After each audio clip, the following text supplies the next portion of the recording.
Calling out to the wolf pack. This is Call of the Wild with Danielle Lewis, coming at you from sunny Justin Beach, Florida. And today I want to talk about YouTube and its inconsistent and propagandized classification, I guess I should say, of media on the YouTube platform. So one of my viewers reminded me that Lee Camp did a video about the Mueller indictment, so I went and watched it, and then I went and watched this one, New Proof Foreign Internet Company Helped Trump Win, and this is about a British research company that not only helped Trump win, but also interfered in 43 other elections in 2016. Interesting, right?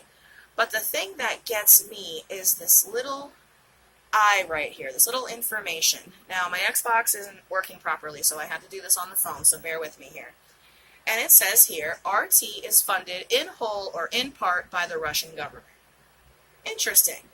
Now, what happens when you click this little link? Is it going to click? Come along now. Come on. There you go. It goes to the Wikipedia page of RT.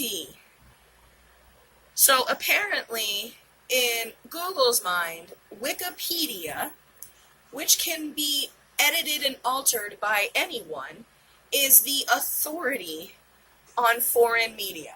How do you like that? So I actually got super curious about how they're treating other media on YouTube. So I went to look at the BBC. BBC has a little chyron too. It says BBC is a publicly funded British broadcaster. And you come in and you click on the link. You're going to click here. Come on. Why is this giving me so much trouble? Come on. Okay, well, you click the link. Oh, that's why it's giving me trouble. This is actually a screenshot, and I'm still not on YouTube anymore. Okay, so you click it, and it takes you to, again, the Wikipedia page on the BBC. Al Jazeera. Al Jazeera is funded in whole or in part by the Qatari government. NPR. NPR is a publicly funded American broadcaster. I would like to know what is the difference between public funding and government funding, because government is funded by the public. So if the government is collecting taxes from its people and it is then using that money to create media, that is a publicly funded media outlet, if it is being paid through by taxes. And then we come to CNN and MSNBC and Fox News, and they have no chyron telling us about how they are corporate owned and how they are financed by the military-industrial complex and big pharma and the insurance industry and oligarchs.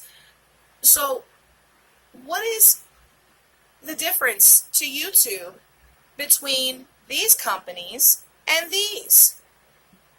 I'll tell you what. They don't consider privately held news firms to be in any way biased, which is laughable at best.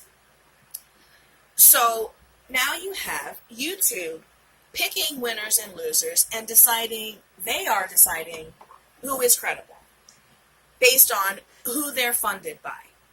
Well, if Al Jazeera and RT and NPR are all funded through the government by the people through taxes, then why is it okay for a privately held company owned by oligarchs? See this Telesur too. Telesur is funded in whole or in part by several Latin American governments. This is it. So any television station that is publicly funded, whether directly or through the government, needs to have this little disclaimer, apparently. But any corporate news station, oh, that's fine. Never mind their biases and who is funding them. YouTube, you need to get your shit together. Because if you consider this, and this, and this, and this propaganda, but you don't consider this, and this, and this propaganda, you should not be in the business of judging news at all. So how about you put that little disclaimer under the corporate news stations, that these stations are corporately owned and paid for by the military-industrial complex and Big Pharma. Why don't you start telling the truth, YouTube, instead of helping the American government in propaganda?